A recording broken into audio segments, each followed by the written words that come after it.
Hello and welcome to the Single Girl's Guide to Life, your weekly guide to single life living in your 20s and 30s. I'm Chantel the Coach, a quarter life and confidence coach for women in their 20s and 30s, helping them to navigate living alone, dating and keeping your friendships. We've got the Single Girls Club, which is an online community of single women that celebrate their singleness together. We've got the Single Girls Guide to Life podcast and YouTube channel, and you can also catch my diaries as well on YouTube.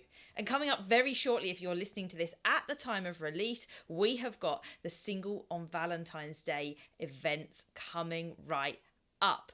These are a series of events that are going to keep you empowered across the Valentine's Day period. Valentine's Day falls on a Monday. It's very possible that people are going to go out obviously on that day, but at the weekend before as well, and maybe around that time. And so I've put together some events and workshops that are there to help you realize that it's not a day to feel that loneliness, but to instead celebrate love, whether that's love for your friends and family or love for yourself in the form of self-love.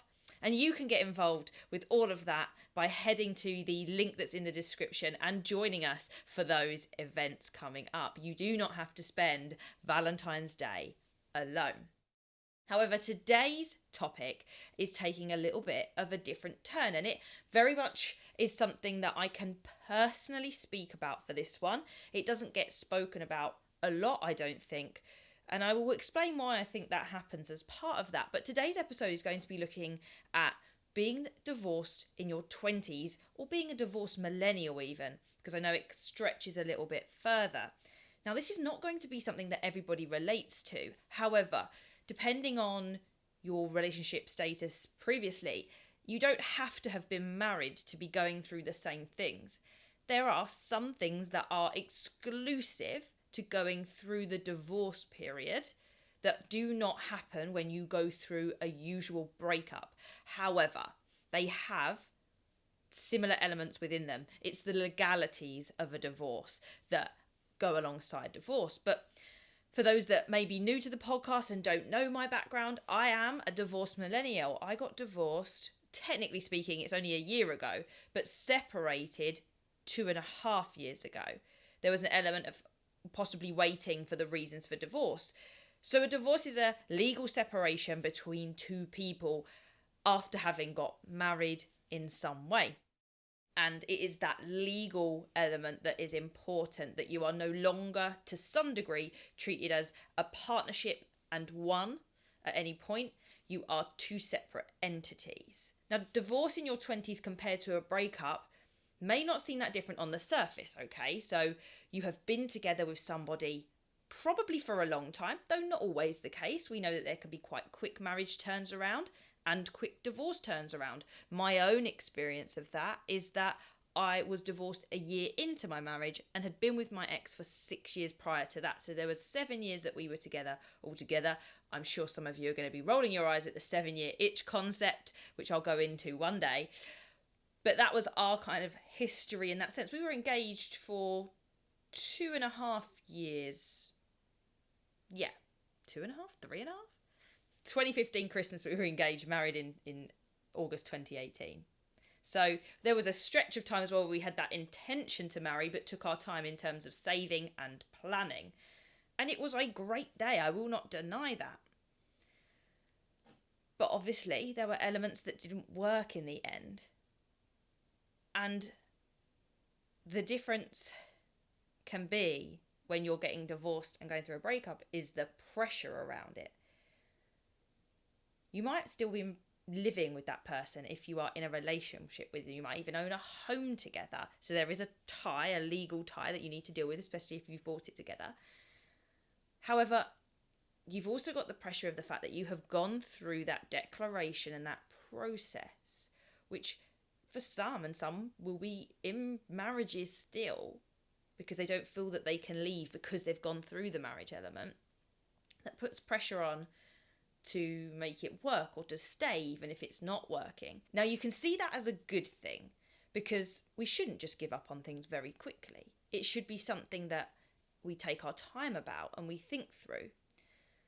But I know for those that are on the other side of divorce, quite often they appreciate that it was the right thing, whether it was their choice or not.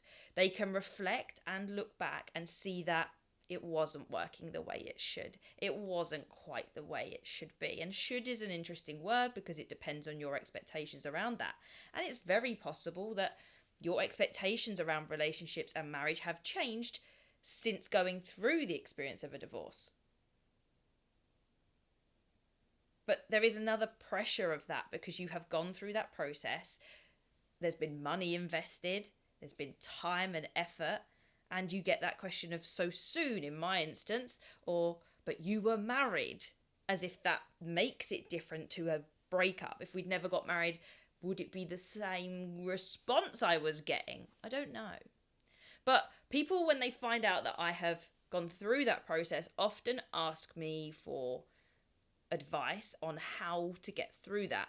And there is going to be no one way to do it, because straight away my divorce is sometimes very different to the divorce some other people experience, because I chose my divorce in the sense that I initiated the leaving. And so that sense of control is one advantage, I suppose, I have over those where a divorce has come to you and you don't feel that you had the choice in the matter per se, that it's happening to you. And that makes it that bit more difficult. It's the same with any breakup. If you are the initiator, even when both can agree that it is the right thing, but if you're the initiator of the pointing things out and saying, I want to end this, there is a slight advantage to that compared to the person on the receiving end. And it all depends on how it's built up over time. For some, it won't affect them that much because they'd have literally seen it coming. They knew it was going to happen. They contributed to the fact that this decision is possibly right. But for others, it can feel like it's a blindside, like it came out of nowhere. And it can also depend on how much that person is determined to separate, whether there is a discussion and trial period of trying to make it work, whether there's been good levels of communication or not, and whether this is something that is just going to happen and be processed. And as well as that, with any kind of breakup, the person doing the breaking up has potentially had that time to process and think about their plan in terms of, where am I going to live? What am I going to do? What about friends? Whereas the person on the receiving end has to process what's just been said and then go through all those other things, and the process of grief will come in. Now, that doesn't mean that by being the initiator, this was an easy move, because divorces and breakups are emotionally involved. Even if you've decided it's the right thing and it's what you want to do, they are tough going, because you have to start telling people at some point. When you make a decision to leave or to separate in any way, over time, people have built up an identity of you and a perception of who you are, whether that's through your social media or in person and knowing you and you're being at work, talking and having conversations. But at some point, the narrative has to change there because it's ended. And we don't, rightly so, announce that on Facebook in the same way that we might announce the relationship change. It's much more subdued because people are processing things, going through things, and there's lots to sort out.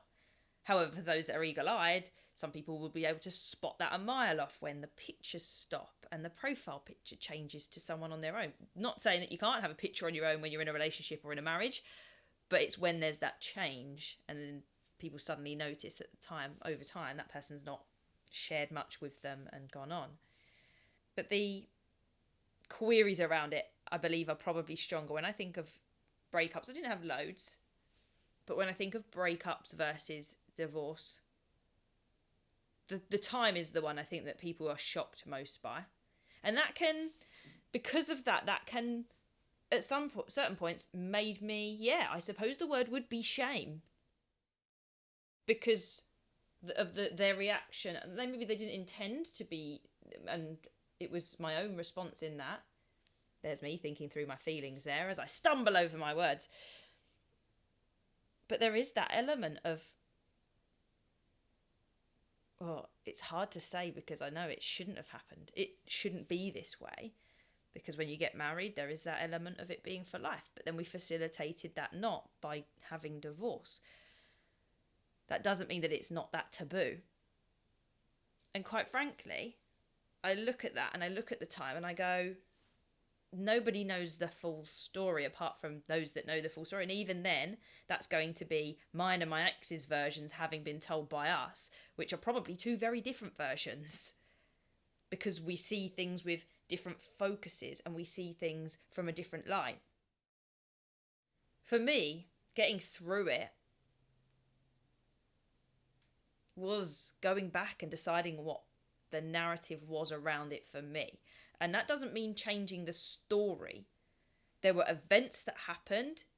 There were feelings that were felt, whether they were expressed or not, on both parts. And then there's history. History of the relationship, but also history of you as a person. And for me, I needed to understand the way I was feeling. My whole life was uphauled.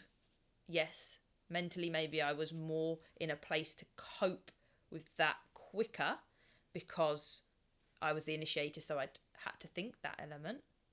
But at the same time, no one can prepare you for the shock of moving out or moving back home, having to manage a house sale, having to think about what you're going to do next, how you're going to tell people, because you know you've got that event coming up in a couple of weeks and people are assuming you're going to come together. So you've got to tell someone, but you don't want to tell everyone. And it starts to test every element of your life. Where are you going to get your support from? How are you going to manage financially? How are you going to be at work? The key part that comes up later is that it all takes time. It all takes time to process any kind of loss, whether you are in control or less in control of that loss. And there's still an element where you have to remember why you did it. So going off track slightly, I have mentioned before that I've started to, because I naturally now speak to the camera a lot, I've started to record when I find things difficult and when I have negative emotions. And I've started doing the video diary as well, which you can check out on YouTube. That's not quite as raw. That's more of an account. Whereas when I'm going through actual emotions, I record it as a way of having a record of explaining what I felt and what I thought. And this was interesting because I quit my job at Christmas. But then some news came in that to some degree, it made me doubt my decision, not regret, doubt. And for a very short time, maybe it did make me go, have I made an error? It wasn't I have made an error, it was have I made an error here? And so I went back to the videos that I had, 2 videos of the day that I told my manager and boss that I wanted to quit. Because the emotional reaction I had on the days to those was a lot of upset. I'm in the bath and I'm crying. It's a horrendous video, but it's fascinating to go back because I, at this point, can't exactly remember how I was feeling and what I was thinking when I made that decision. I have some idea, but I don't remember it as raw as that. Go back to that and it is clear as day why I made that decision. And so whilst I was still upset at some recent news, because it would have hit the element of like, oh, what could have been, it's still the right thing to have done. And I don't have that same thing for the divorce. I don't have videos of why I chose to do it. But if you are on the receiving end or if you're in the middle of a divorce or any kind of breakup, I would suggest that you start in some way documenting and expressing how you felt and what you're going through. Videos are easier to then go back to because they're quicker to look at. Because the thing I do have is journals. But where they all are, and unless you're very organised with them and have kept them all, I don't exactly know where the record is. I did previously look at one and I did find some stuff that made me think, oh, that's interesting. And I found one dated from years before. I think it's 2017. And I was with my ex from 2015. And in that, there's some little things that I had completely forgotten about as part of our relationship, where it's like, I wish this was better and I wish this was different. And it's having any kind of record like that reminds you that there were potentially fundamentals that you had written down, I had written down, that didn't get spoken about or sorted, or maybe they did. But I can tell you now that my emotional intelligence level was not where it was at 5 years ago as to where it is now. Going through a divorce and such a big life change has prompted me to get better at things. It's prompted me to understand people more. It's prompted me to understand myself more and know myself more. It's developed. I was resilient and positive anyway, but my goodness, has it pushed that even further than I ever thought. I've also cried a lot. I've spoken about that in some other episodes. There have been a lot of tears. The emotion doesn't stop.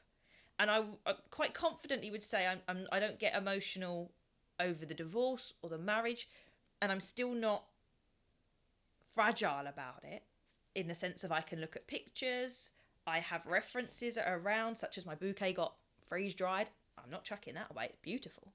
So, there's that element there for me that I'm comfortable with that. But I think there were probably some things underneath that are still being dug into because they're historic, and there are things that I didn't know were affecting some of my thoughts, behaviours, and the way that I was feeling. And there were events that happened too, but it was, a combination of those things. And that's why you can't in particular say that this is how you get through a divorce. You can suggest different ways to do things. You can look at building your life back up, because this applies to a lot of scenarios. I talk about the quarter life crisis a lot, and divorce is one of the things, a relationship breakup is one of the top reasons for a quarter life crisis for women, whether that's locked in or locked out. But in each case, it's about developing change, but you can't expect things to settle quickly. My actual divorce period was 1.5 years, as discussed, in terms of when the actual divorce went through. We dealt with the house very quickly. We were lucky. It was a house that was in demand. It had a few people that wanted it. So that was a very easy and quick process, considering it was sold in the September, October, and it officially went through, or was offered in September, October, and was sold in the December. We then had most of the belongings split. We just didn't deal with that finality of divorce, which involved going through a solicitor. So we didn't have children. There was nothing to be settled apart from some pension funds to make sure. We'd sorted our cars out by that January following as well. However, one thing that I would advise personally, or say look into, was actually getting the legal document to say that we were no longer financially tied. I can't remember exactly what it's called. But there is a document. If we had just separated and got divorced, there would be some strange loophole where either of us could go to one another should the other receive a significant amount of money. So an inheritance, or to magically won the lottery. This is one of the cases that they always talk about online, is the winning the lottery scenario. But unless you get one particular thing signed off, and it's basically going through all the finances and saying, no, I'm happy that it's been split fairly, I'm happy that it's all been done, we no longer have any legal connection to one another, it just opens you up a little bit. Now, for those that have children, I believe that probably happens within that process of looking at how the children are to spend their time, who with, and how the finances works around that. So I imagine it all fills into something like that. But when you are just a couple that are separating, it may or may not be something that you considered looking at, because initially we didn't. And there was also resistance to that in terms of actually getting it done. I was very clear that I wanted that, just to be absolutely clear, because it only takes either of us to be in a very desperate scenario where that has happened and it's utilised. And you hear those stories when people don't get things done and then it comes back to bite you later. If we were separating and going as clean cut as we were, then it needed to all be clean cut. So whilst I said I personally advise it, as always, you should seek the advice from a solicitor or lawyer that you have hired to go through that process for you. Obviously, compared to a breakup, there is a significant financial difference in a divorce. It depends how you bought your house. If you have a house that you have bought, whether it's tenants in common or not. And technically speaking, what's mine is yours and what's yours is mine in most circumstances. Unless you've got ways to go through all the different financial implications, you are treated as one entity and all of your stuff is for one another. Hence why I had to talk about our pensions. We had to write down how much our pensions are worth at the moment, and that got factored into the evening out of belongings and money. So that is another difference between a breakup on its own and getting divorced, going through that legal element. But other than those practicalities, your identity has been shaken. You are at a different place now, and the person that has been a significant enough part of your life to get married is no longer a significant part of your life. They're gone. And for those that have ever watched Daniel Soss's Jigsaw, that jigsaw puzzle piece has gone. Whether it was a very good fitting jigsaw puzzle piece, as he would talk about it, doesn't mean that there isn't now a gap. Doesn't mean that there isn't now a bit of a hole.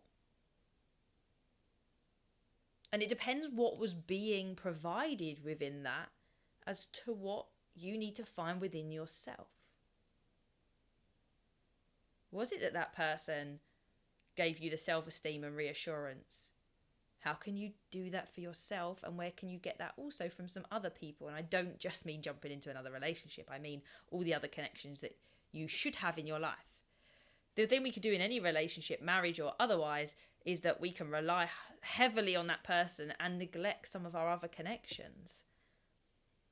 And in reality, we need to have more than just that one person propping us up. It needs to be spread across people, because this kind of thing can happen,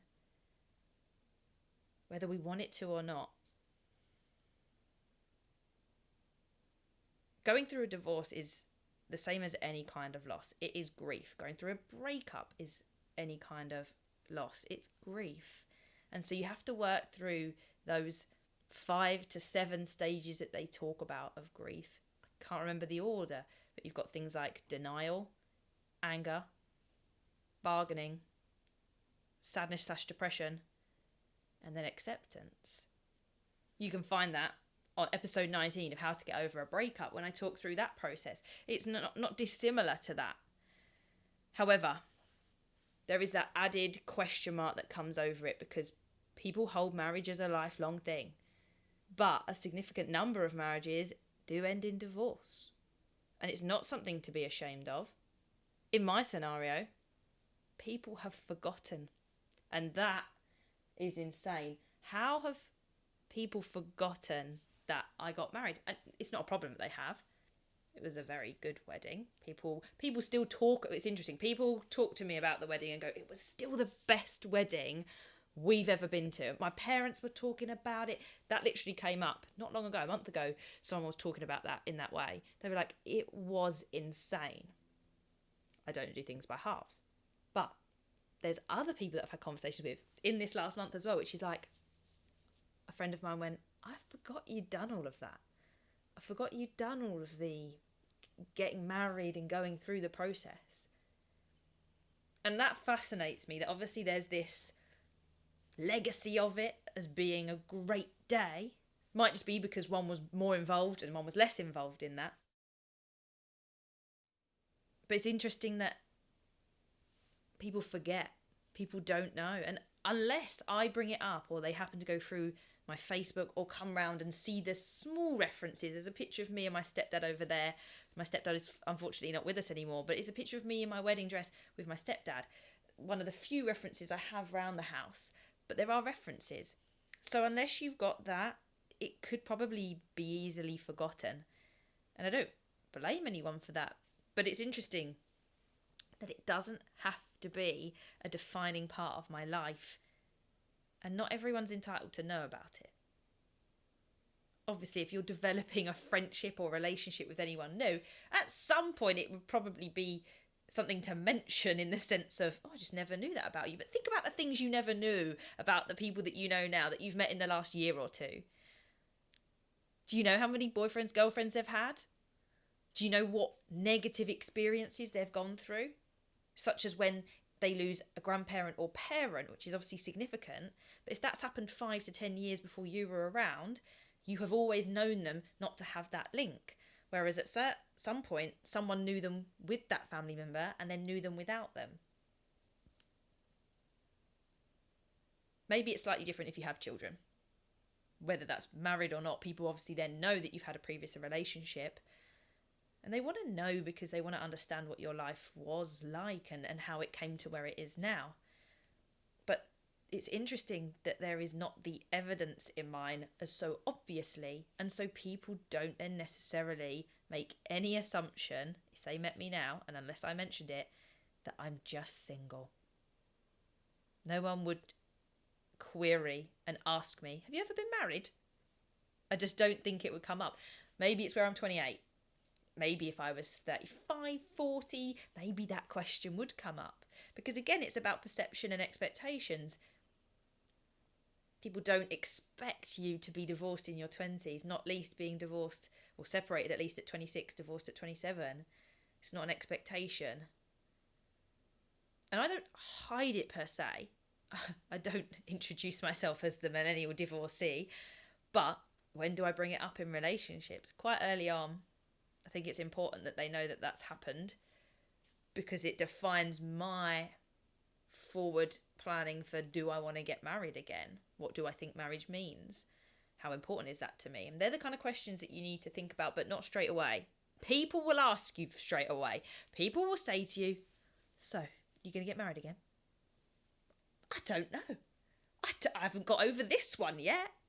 It is something that people are trying to be supportive and encouraging. It's like when people say, are you dating yet? You got out there, go and find someone. Pause.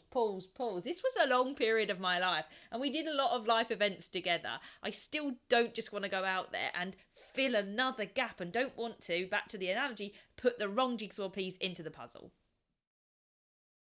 No. I have made errors.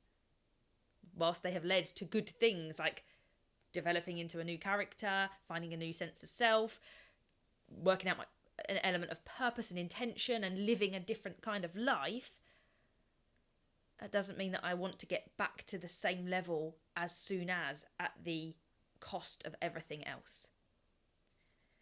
Any breakup is not easy.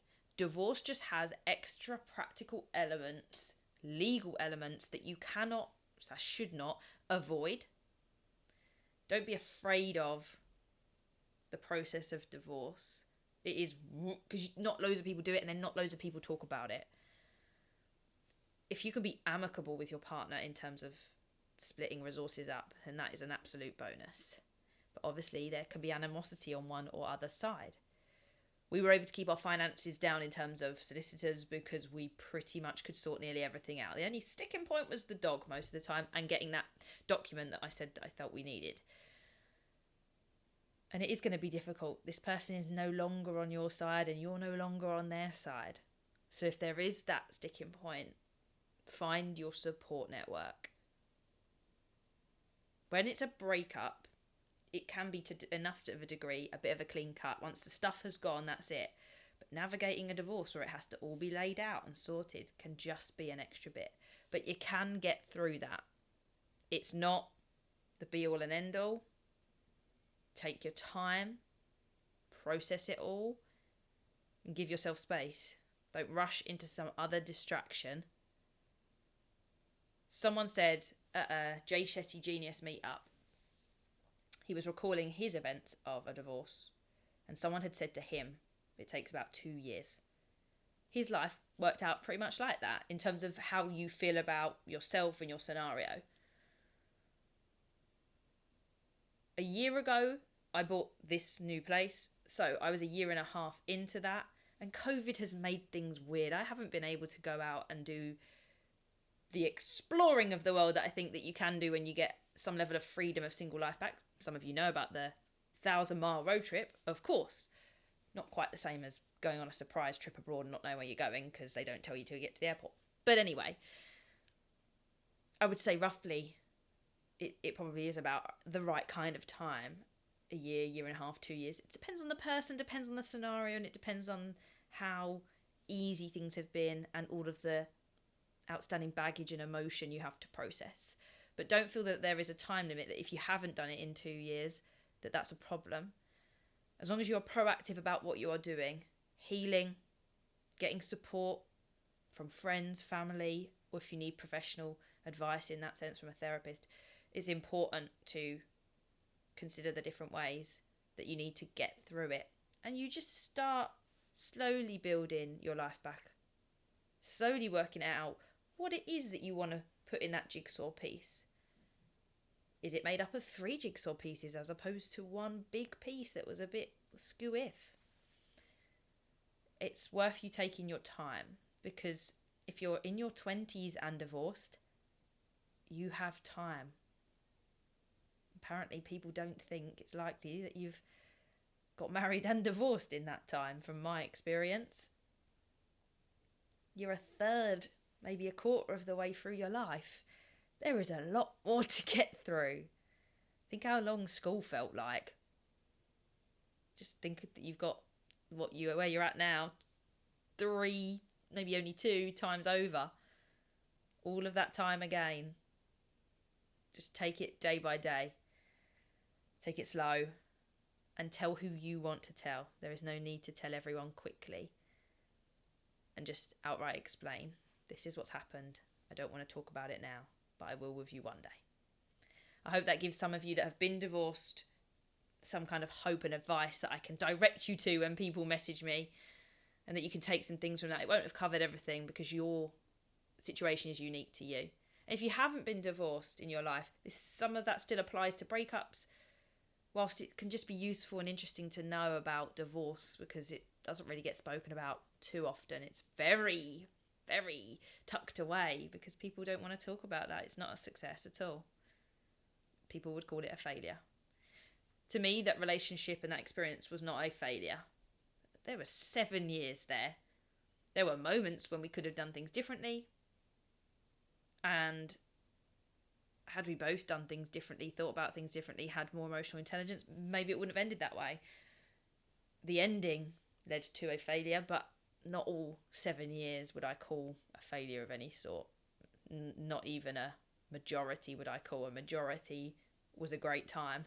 And I think looking at relationships with that attitude is important across the board. Just because something didn't last forever does not mean that it wasn't worth your time and the experience. So have a wonderful week. You can catch the video diary in the middle of the week on YouTube. Connect with me on TikTok or Instagram for daily inspiration through reels, videos, stories, polls, and head to the Single Girls Club if you want to get involved in more direct events. Otherwise, I hope to see you on the Single on Valentine's Day event. And until then, keep thriving.